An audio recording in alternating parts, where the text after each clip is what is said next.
বন্ধুগণ, আজকের ভিডিওতে পেয়ে যাবেন 2016 টেট 2 পরীক্ষার বাংলা প্রশ্নোত্তরগুলি শুরু হয়েছে 65 নম্বর প্রশ্ন থেকে। বলা হয়েছে প্রথমেই নিম্নলিখিত পদ্যাংশটুকু পড়ে 61 নং থেকে 65 নং প্রশ্নের উত্তর দাও। একটি সুন্দর কবিতার পংক্তি দেওয়া হয়েছে। বলা হয়েছে, পারাগে কবি, প্রভুর আদেশে শহরেতে তার আশা, বহু খুঁজে নিল মোহিনী রোডেতে ছোট্ট একটি বাসা, খুঁজে নিল বাসা যথাসম্ভব মিলায়ে কাব্য রোড কোড, অনতি দূরেই বকুল বাগান পাশ দিয়ে রসা রোড, বামে কারখানা কোণে জঙ্গল, ছোট্ট বাসার কাছে বহু ভাষাভাষী খোট্টা পাড়া ও মস্ত বাজার আছে। এখন দিতে হবে প্রশ্নোত্তরের সঠিক উত্তর। প্রথমেই শুরু হয়েছে 61 নম্বর প্রশ্ন থেকে। বলা হয়েছে অনতি দূরে কথাটির অর্থ। অপশন দেওয়া হয়েছে অপশন এ খুব কাছে, অপশন বি বেশি দূরে নয়, এবং অপশন সি বলা হয়েছে অনেক দূরে। সেই সঙ্গে অপশন ডি দেওয়া হয়েছে বহু দূরে। সঠিক উত্তরটি হবে অপশন বি, বেশি দূরে নয়। চলে যাচ্ছি পরবর্তী কোশ্চেনের মধ্যে। পরবর্তী প্রশ্নটি অর্থাৎ 62 নম্বর প্রশ্ন দেওয়া হয়েছে কাব্যকূট কথাটির তাৎপর্য হলো। অপশন এ দেওয়া হয়েছে কাব্যরীতি বা কবিতার সংকেত, অপশন বি দেওয়া হয়েছে কাব্য ছন্দ, অপশন সি দেওয়া হয়েছে কাব্য সৌন্দর্য, এবং অপশন ডি দেওয়া হয়েছে কবিতার ভাষা। সঠিক উত্তরটি হবে অপশন এ, অর্থাৎ কাব্যরীতি বা কবিতার সংকেত। চলে যাচ্ছি পরবর্তী প্রশ্নের মধ্যে, অর্থাৎ 63 নম্বর প্রশ্নের মধ্যে। 63 নম্বর প্রশ্ন শুরু হয়েছে খোট্টাপাড়া এর ব্যাস বাক্য হবে। অপশন দেওয়া হয়েছে অপশন এ খোট্টা ও পাড়া, অপশন বি দেওয়া হয়েছে সেই পাড়া যেখানে খোট্টারা থাকেন, এবং অপশন সি দেওয়া হয়েছে খোট্টাদের পাড়া, অপশন ডি দেওয়া হয়েছে যেই খোট্টা সেই পাড়া। সঠিক উত্তরটি হবে অপশন সি, অর্থাৎ খোট্টাদের পাড়া। চলা আছে পরবর্তী প্রশ্নের মধ্যে। পরবর্তী প্রশ্নটি শুরু হয়েছে 64 নম্বর প্রশ্নের মাধ্যমে। 64 নম্বর প্রশ্নটি হলো খুঁজে নিল বাসা বাক্যটিকে ভাববাচ্যে পরিবর্তন করলে পাওয়া যাবে। অপশন এ দেওয়া হয়েছে খুঁজে পাওয়া গেল বাসা, অপশন বি দেওয়া হয়েছে খুঁজতে হলো বাসা, অপশন সি হলো খুঁজতে গেল বাসা, অপশন ডি হলো খুঁজে নেওয়া হলো বাসা। সঠিক উত্তরটি হবে অপশন ডি, অর্থাৎ খুঁজে নেওয়া হলো বাসা। চলে যাচ্ছে পরবর্তী প্রশ্নের মধ্যে। 65 নম্বর প্রশ্ন। 65 নম্বর প্রশ্নটি হলো এখানে কোন গাছের উল্লেখ আছে। অপশন এ দেওয়া হয়েছে নারকেল গাছ, অপশন বি দেওয়া হয়েছে আম গাছ, অপশন সি জাম গাছ, অপশন ডি বকুল গাছ। তা আপনারা যদি স্ক্রিনশটের মাধ্যমে এই কবিতার পংক্তিটি দেখে থাকেন তাহলে বুঝবেন যে এখানে বকুল গাছের কথা উল্লেখ রয়েছে, অর্থাৎ অপশন ডি হবে সঠিক উত্তর। চলে যাচ্ছি পরবর্তী প্রশ্নের মধ্যে। পরবর্তী প্রশ্নটি হলো 70 নম্বর প্রশ্ন। এখানে কিন্তু আরেকটি পংক্তি দেওয়া হয়েছে, এখানে একটি গল্পের পংক্তি বলা হয়েছে নিম্নলিখিত গদ্যাংশটুকু পরে 66 থেকে 70 নং প্রশ্নের উত্তর দাও। পংক্তিটি হলো তথায় উপল ঘাথিনী কলনাধিনী তটিনী নীরব সঙ্গে সুমন্ধ বা মধুর বায়ু এবং স্বর হরলি বিকীর্ণকারী কুঞ্জ বিগর্ণগণ ধ্বনি মিশাইতেছে, তথায় স্তবকে স্তবকে বন্য কুসুম সকল স্ফুরিত হইয়া পার্বতীর বৃক্ষরাজি আলোকময় করিতেছে, তথায় রূপ উচ্ছলিতেছে, শব্দ তরঙ্গায়িত হইতেছে, গন্ধ মাতিয়া উঠিতেছে, এবং বন প্রকৃতির বশীভূত হইতেছে, সেইখানে রাজহংসী এবং এক বৃহৎ প্রস্তরখণ্ডের উপর উপবেশন করিয়া পত্র দুইখানি পড়িতে প্রবৃত্ত হইলেন। এখন দেওয়া হয়েছে প্রশ্ন, দেখে নেওয়া যাক প্রশ্নের মধ্যে কি রয়েছে। প্রশ্নের শুরু হয়েছে, আমরা দেখতে পাচ্ছি ৬৬ নম্বর প্রশ্নের মাধ্যমে। ৬৬ নম্বর প্রশ্নটি হলো, ভাষারীতি অনুযায়ী গদ্যাংশটির সরল সাধু ভাষায় লেখা। এ মন্তব্যটি অপশন এ বলা হয়েছে ঠিক, অপশন বি বলা হয়েছে ভুল, অপশন সি বলা হয়েছে ঠিক ও ভুল দুটোই, এবং অপশন ডি বলা হয়েছে উপরের কোনোটি নয়। সঠিক উত্তরটি হবে কিন্তু হবে এ অপশানটি সঠিক, অর্থাৎ কি ঠিক হবে। এটা সরল সাধু ভাষায় লেখা, এই জন্য অপশানগুলি কিন্তু আমরা দেখতে পাচ্ছি ঠিক অপশানটি কিন্তু সঠিক হবে।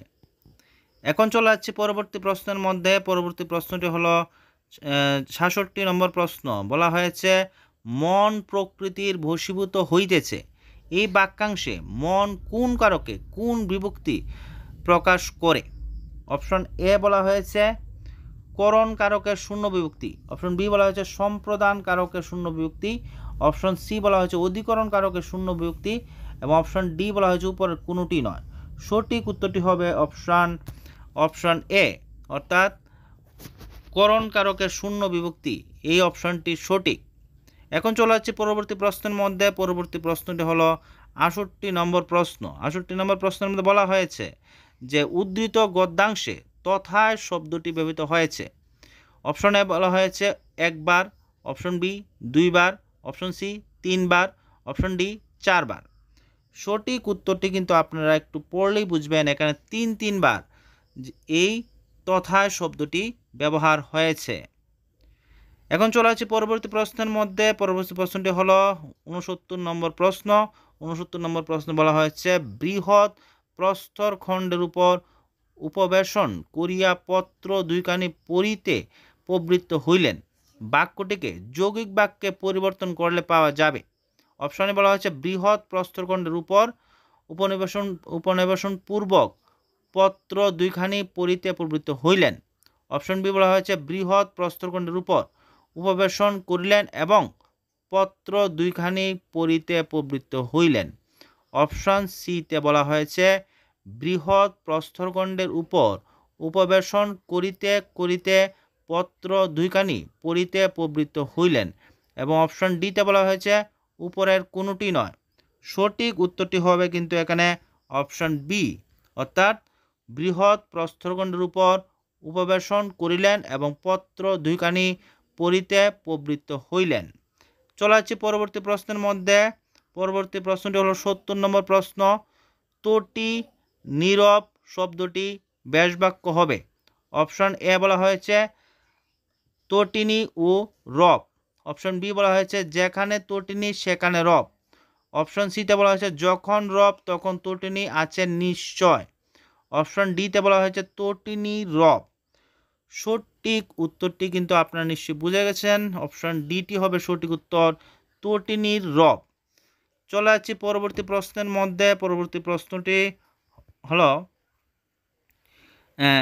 ৭১ নম্বর প্রশ্ন। ৭১ নম্বর প্রশ্ন যাওয়ার আগে একটি নির্দেশিকা রয়েছে, নিম্নলিখিত প্রশ্নগুলির সঠিক উত্তরটি নির্বাচন করো।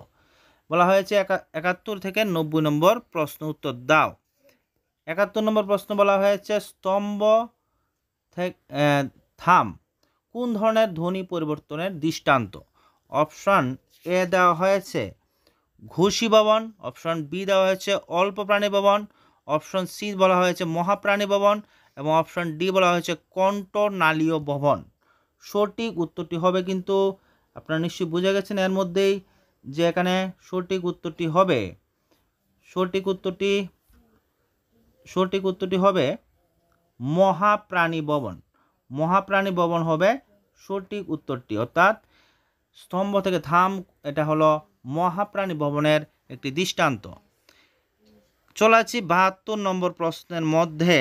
৭২ নম্বর প্রশ্ন বলা হয়েছে মাইক, ব্র্যাকেটে দেওয়া হয়েছে মাইক্রোফোন এবং ফোন, টেলিফোন, মিনিমাম চলিত ভাষায় ব্যবহৃত এ ধরনের শব্দগুলিকে বলে। অপশন এ বলা হয়েছে ইতর শব্দ, অপশন বি বলা হয়েছে খণ্ডিত শব্দ, অপশন সি বলা হয়েছে মুন্ডমালার শব্দ এবং অপশন ডি বলা হয়েছে সাংকেতিক শব্দ। সঠিক উত্তরটি হবে অপশন বি, অর্থাৎ কি খণ্ডিত শব্দ বলা হয় এগুলিকে। চলে যাচ্ছি পরবর্তী প্রশ্নের মধ্যে। পরবর্তী প্রশ্নটি হলো ৭৩ নম্বর প্রশ্ন। বলা হয়েছে পশ্চিমবঙ্গে প্রধান উপভাষা হলো, অপশন এ বলা হয়েছে রাঢ়ী, অপশন বি বলা হয়েছে বঙ্গালী, এবং অপশন সি বলা হয়েছে কামরূপী এবং অপশন ডি বলা হয়েছে বরেন্দ্রী। সঠিক উত্তরটি হবে রাঢ়ী। রাঢ়ী হলো পশ্চিমবঙ্গের প্রধান উপভাষা। চলে যাচ্ছি পরবর্তী প্রশ্নের মধ্যে। ৭৪ নম্বর প্রশ্ন, কেষ্ট এটি কী ধরনের শব্দ? অপশন এ দেওয়া হয়েছে তৎসম শব্দ, অপশন বি দেওয়া হয়েছে ভুয়া শব্দ এবং অপশন সি দেওয়া হয়েছে তদ্ভব শব্দ এবং অপশন ডি দেওয়া হয়েছে অর্ধ তৎসম শব্দ। সঠিক উত্তরটি হবে অপশন ডি, অর্থাৎ অর্ধ তৎসম শব্দ। এখন চলে যাচ্ছি ৭৫ নম্বর প্রশ্নের মধ্যে। ৭৫ নম্বর প্রশ্নটি হলো আনারস, আলপিন, আলকাত্রা এই শব্দগুলি উৎসগতভাবে কোন ধরনের শব্দ? অপশন এ দেওয়া হয়েছে বিদেশি শব্দ, অপশন বি দেশি শব্দ, অপশন সি তদ্ভব শব্দ এবং অপশন ডি তৎসম শব্দ। সঠিক উত্তরটি হবে অপশন ডি, তৎসম শব্দ। চলে আসছি পরবর্তী প্রশ্নের মধ্যে। পরবর্তী প্রশ্নটি হলো ৭৬ নম্বর প্রশ্ন। বলা হয়েছে গুরু পুছে জানো এই বাক্যাংশে গুরু কোন কারকের কোন বিভক্তি প্রকাশ করে? অপশন এ দেওয়া হয়েছে কর্তৃকারকের শূন্য বিভক্তি, অপশন বিতে দেওয়া হয়েছে করণ কারকের শূন্য বিভক্তি, অপশন সিতে দেওয়া হয়েছে কর্মকারকের শূন্য বিভক্তি এবং অপশন ডিতে দেওয়া হয়েছে অপাদান কারকের শূন্য বিভক্তি। সঠিক উত্তরটি হবে অপশন সি, অর্থাৎ কি কর্মকারকের শূন্য বিভক্তি। পরবর্তী প্রশ্নটি হলো ৭৭ নম্বর প্রশ্ন। ৭৭ নম্বর প্রশ্ন বলা হয়েছে ঠাস ঠাস ভাঙিতেছে বাগানের বাঁশ, এটা কোন বাচ্য? অপশন এ দেওয়া হয়েছে কর্মবাচ্য, অপশন বি বলা হয়েছে কর্তৃবাচ্য, অপশন সিতে বলা হয়েছে ভাববাচ্য এবং অপশন ডিতে বলা হয়েছে কর্ম কর্তৃবাচ্য। সঠিক উত্তরটি হবে কিন্তু অপশন বি, অর্থাৎ কর্তৃবাচ্য। কর্তৃবাচ্য হবে সঠিক উত্তর। চলে যাচ্ছি পরবর্তী প্রশ্নের মধ্যে। পরবর্তী প্রশ্নের হলো ৭৮ নম্বর প্রশ্ন। ৭৮ নম্বর প্রশ্নটি হলো বাংলা ভাষার জন্ম হয়েছে, অপশন এ রয়েছে মাগধী অপবংশ অবহট্ট থেকে, অপশন বি ষোড়শিনী অপবংশ অবহট্ট থেকে, অপশন সি অর্ধমাগধী অপবংশ অবহট্ট থেকে, অপশন ডি পৈশাচী অপবংশ অবহট্ট থেকে। সঠিক উত্তরটি হবে অপশন এ, অর্থাৎ কি মাগধী অপবংশ অবহট্ট থেকে বাংলা ভাষার জন্ম হয়েছে। এখন চলে আসছি পরবর্তী প্রশ্নের মধ্যে। পরবর্তী প্রশ্নটি হলো ৭৯ নম্বর প্রশ্ন। ৭৯ নম্বর প্রশ্নের মধ্যে বলা হয়েছে দেখিবারে আঁখি পাখি ধায় এই বাক্যাংশে আঁখি পাখি কোন সমাসের অন্তর্গত? অপশন দেওয়া হয়েছে অপশন এ উপমান কর্মধারক, অপশন বি বলা হয়েছে উপমিত কর্মধারক, অপশন সি বলা হয়েছে মধ্যপদলোপী কর্মধারক এবং অপশন ডি বলা হয়েছে রূপক কর্মধারক। সঠিক উত্তরটি হবে অপশন ডি, অর্থাৎ কি রূপক কর্মধারক। ৮০ নম্বর প্রশ্ন মিস মিদের কবচ এর রচয়িতা হলেন? অপশন এ বলা হয়েছে তারাশঙ্কর বন্দ্যোপাধ্যায়, অপশন বি বলা হয়েছে Bibhutibhushan Bandyopadhyay, option C Manik Bandyopadhyay, option D Sunil Gangopadhyay. সঠিক উত্তরটি হবে অপশন বি, অর্থাৎ মিস মিদের কবচ এর রচয়িতা হলেন বিভূতিভূষণ বন্দ্যোপাধ্যায়। চলে যাচ্ছি পরবর্তী প্রশ্নের মধ্যে। পরবর্তী প্রশ্নটি হলো ৮১ নম্বর প্রশ্ন। ৮১ নম্বর প্রশ্নের মধ্যে বলা হয়েছে কচ্ছচিৎ উপযুক্ত ভাইপোষ্য এর ছদ্মনামে আড়ালে আসল ব্যক্তি হলেন? অপশন দেওয়া হয়েছে মধুসূদন দত্ত, অপশন বি দেওয়া হয়েছে বঙ্কিমচন্দ্র চট্টোপাধ্যায়, অপশন সি বলা হয়েছে ঈশ্বরচন্দ্র বিদ্যাসাগর, অপশন ডি বলা হয়েছে শরৎচন্দ্র চট্টোপাধ্যায়। সঠিক উত্তরটি হবে অপশন সি, অর্থাৎ ঈশ্বরচন্দ্র বিদ্যাসাগর। চলে যাচ্ছি পরবর্তী প্রশ্নে ৮২ নম্বর প্রশ্নে। ৮২ নম্বর প্রশ্নের মধ্যে বলা হয়েছে মায়াকানন মধুসূদনের লেখা একটি কি? অপশন এ বলা হয়েছে কাব্য, অপশন বি বলা হয়েছে নাটক, অপশন সি বলা হয়েছে সনেট এবং অপশন ডি বলা হয়েছে প্রহসন। সঠিক উত্তরটি হবে এটি হচ্ছে নাটক, অর্থাৎ অপশন বি হবে সঠিক উত্তর। চলে যাচ্ছি পরবর্তী প্রশ্নের মধ্যে। 83 নম্বর প্রশ্ন। নন্দিনী চরিত্রটি আছে মধুসূদনের। অপশন এ বলা হয়েছে মধুসূদনের শর্মিষ্ঠায়, অপশন বি বলা হয়েছে বঙ্কিমচন্দ্রের বিষবৃক্ষে, অপশন সি বলা হয়েছে শরৎচন্দ্রের কৃষ্ণকান্তে এবং অপশন ডি বলা হয়েছে রবীন্দ্রনাথের রক্তকরবীতে। সঠিক উত্তরটি হবে অপশন ডি, অর্থাৎ রবীন্দ্রনাথের রক্তকরবীতে। 84 নম্বর প্রশ্নের মধ্যে বলা হয়েছে চুল তার কবেকার অন্ধকার বিদিশার নিশা, এই পংক্তিটির রচয়িতা। অপশন এ বলা হয়েছে সুকান্ত ভট্টাচার্য, অপশন বি বলা হয়েছে জীবনানন্দ দাশ, অপশন সি বলা হয়েছে মধুসূদন দত্ত এবং অপশন ডি বলা হয়েছে নজরুল ইসলাম। সঠিক উত্তরটি হবে অপশন বি, অর্থাৎ জীবনানন্দ দাশ। চলে আসছি পরবর্তী প্রশ্নের মধ্যে। পরবর্তী প্রশ্ন হলো 85 নম্বর প্রশ্ন। বলা হয়েছে মন্দ্র কাব্যটি লিখেছেন কে লিখেছেন? অপশন এ বলা হয়েছে অন্নদা শঙ্কর রায়, অপশন বি বলা হয়েছে দ্বিজেন্দ্রলাল রায়, অপশন সি বলা হয়েছে সুকুমার রায় এবং অপশন ডি বলা হয়েছে লীলা মজুমদার। সঠিক উত্তরটি হবে মন্দ্র কাব্যটি কিন্তু লিখেছেন সেই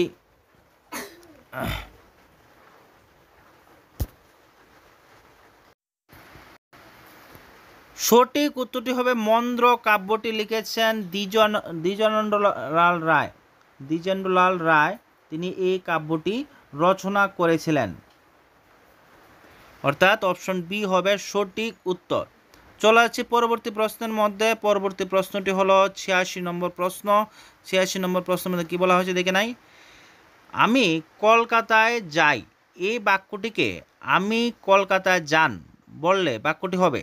অপশন এ বলা হয়েছে অশুদ্ধ, অপশন বি বলা হয়েছে শুদ্ধ, অপশন সি বলা হয়েছে শুদ্ধও হতে পারে অশুদ্ধও হতে পারে এবং অপশন ডি বলা হয়েছে উপরের কোনোটি নয়। সঠিক উত্তরটি হবে, এটা কিন্তু সম্পূর্ণভাবে আমরা কি বলতে পারি, এটা অশুদ্ধ একটি বাক্য। এটা যদি আমি কলকাতা যান বললে অশুদ্ধ বাক্য হবে। এখন চলে আসছে পরবর্তী প্রশ্নের মধ্যে। পরবর্তী প্রশ্ন হলো 87 নম্বর প্রশ্ন। 87 নম্বর প্রশ্নে বলা হয়েছে আমি শরবত দিয়ে চিনি করে খাই, বাক্যটি অপশন এ অর্থযুক্ত, অপশন বি নিরর্থক, অপশন সি অর্থ পরম্পরাযুক্ত এবং অপশন ডি বলা হয়েছে উপরের কোনোটি নয়।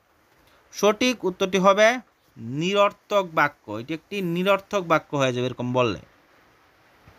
88 নম্বর প্রশ্নে বলা হয়েছে ব্যাকরণ শিক্ষার ক্ষেত্রে নিম্নলিখিত যে পদ্ধতিটি সর্বাপেক্ষা কার্যকরী তা হলো। অপশন এ বলা হয়েছে আরোহী পদ্ধতি, অপশন বি বলা হয়েছে বিশ্লেষণ পদ্ধতি এবং অপশন সি বলা হয়েছে আরোহী পদ্ধতি এবং অপশন ডি বলা হয়েছে ব্যাকরণ পাঠ্যপুস্তক পদ্ধতি। সঠিক উত্তরটি হবে অপশন এ, অর্থাৎ কি অবরোহী পদ্ধতি। অবরোহী পদ্ধতি হবে সঠিক উত্তর। চলে আসছে পরবর্তী প্রশ্নের মধ্যে। প্রশ্নটি হলো 89 নম্বর প্রশ্ন। 89 নম্বর প্রশ্নে বলা হয়েছে ভাষার শিক্ষক হিসেবে শিক্ষার্থীর ভুল উচ্চারণ সংশোধনের জন্য আপনি কি করবেন? অপশন এ দেওয়া হয়েছে শিক্ষার্থীদের আবৃত্তি ও শ্রুতি নাটকের রেকর্ড কখনোই শোনাবেন না। অপশন বি শ্রেণীকক্ষে সরব পাঠের উপর জোর দেবেন। অপশন সি ব্যাকরণ ক্লাস বেশি করে নেওয়ার প্রয়োজন নেই। অপশন ডি শ্রেণীকক্ষে শ্রুতি লিখনের উপর গুরুত্ব দেবেন। সঠিক উত্তরটি হবে অপশন বি, অর্থাৎ কি শ্রেণীকক্ষে সরব পাঠের উপর জোর দিতে হবে। চলাচ্ছি 90 নম্বর প্রশ্নে। 90 নম্বর প্রশ্ন বলা হয়েছে কোরিয়া শব্দটি চলিত বাংলায় করে হয়, এর ধ্বনিতাত্ত্বিক সূত্র হলো। অপশন এ বলা হয়েছে অপিনিহিতি, অপশন বি বলা হয়েছে অবিশ্রুতি, অপশন সি বলা হয়েছে মধ্য স্বরাগম এবং অপশন ডি বলা হয়েছে আদি স্বর লোপ। সঠিক উত্তরটি হবে অপশন বি, অর্থাৎ কি অবিশ্রুতি। পরবর্তী অংশের এবং আরও অন্যান্য ইয়ারের প্রশ্ন উত্তরগুলি পেতে অবশ্যই আমাদের সঙ্গে থাকুন। ভিডিওটি ভালো লাগলে লাইক এবং চ্যানেল নতুন হলে সাবস্ক্রাইব করতে ভুলবেন না। ধন্যবাদ সবাইকে।